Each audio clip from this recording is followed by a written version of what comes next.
Welcome to the next stage of our little journey through the Acts of the Apostles. We're moving now from chapter 11, verse 19 to chapter 15, verse 35. And the new early church is beginning to take steps into Gentile territory. I know we all have heard the word Gentile often enough. It comes from the Latin word gens, for a race of people. And the Gentiles were, as far as the Jews were concerned, the other races other than the chosen people, the Jewish people, the Goyim, as would have been referred to in Hebrew. So we heard the story of conversion of Cornelius, a Roman centurion. So theologically, it was accepted that Gentiles could become believers in Jesus without going through all the rigors of the law.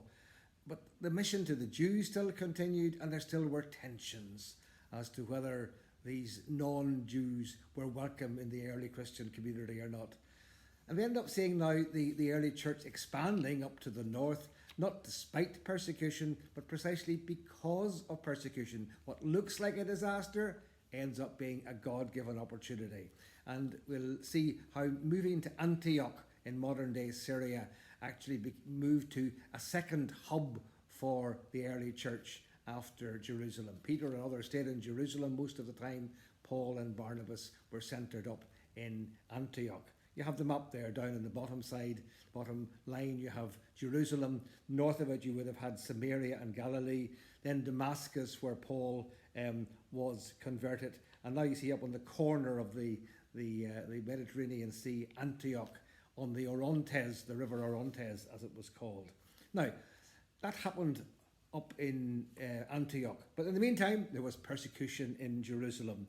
And of course, then as well as persecution, they heard about these Gentiles in Antioch becoming Christians. And so they sent Barnabas up to check out this mission and see, was it genuine? Was it real? Was it faithful to the teaching of Jesus?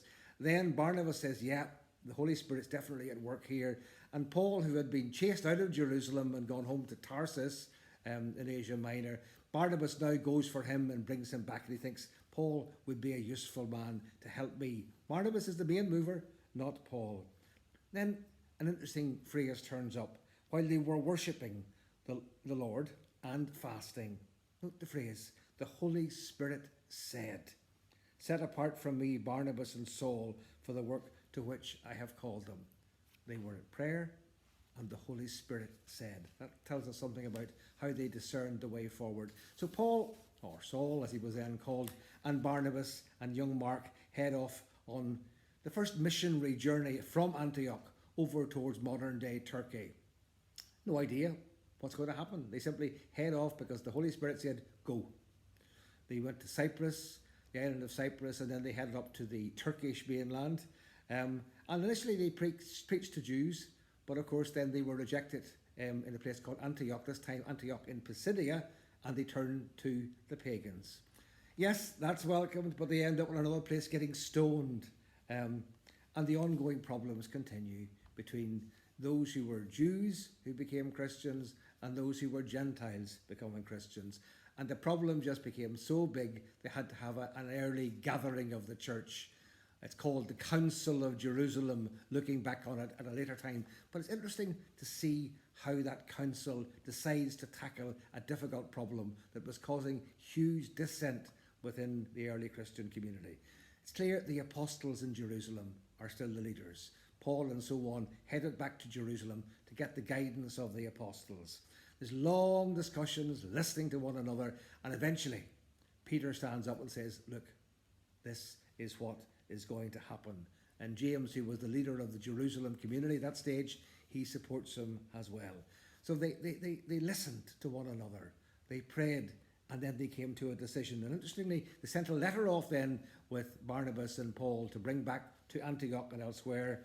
And interesting line in it, chapter 15, verse 28. It has seemed good to the Holy Spirit and to us. You could say that was discernment in action. How do they tackle a problem? They listen, they listen, they listen. And then they decide this is what the Holy Spirit is saying to us.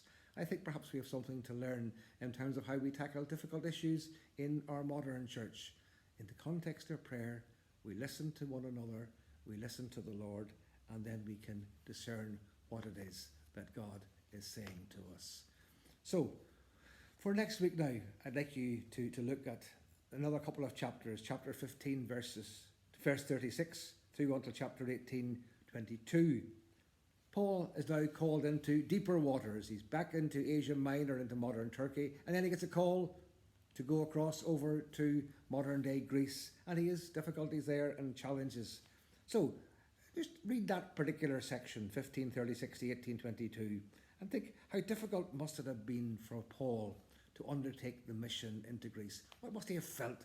What must have been the thoughts that were churning up inside him in terms of starting off on a mission there? And what is it that keeps Paul going? What guides him? And I think if we can discern what happened in the early church, we can actually learn lessons for the church in 2021, long into the future. God bless you on your journey, and may the Holy Spirit illumine your own mind to understand where God is calling you at the present time, at this stage in your life. God bless.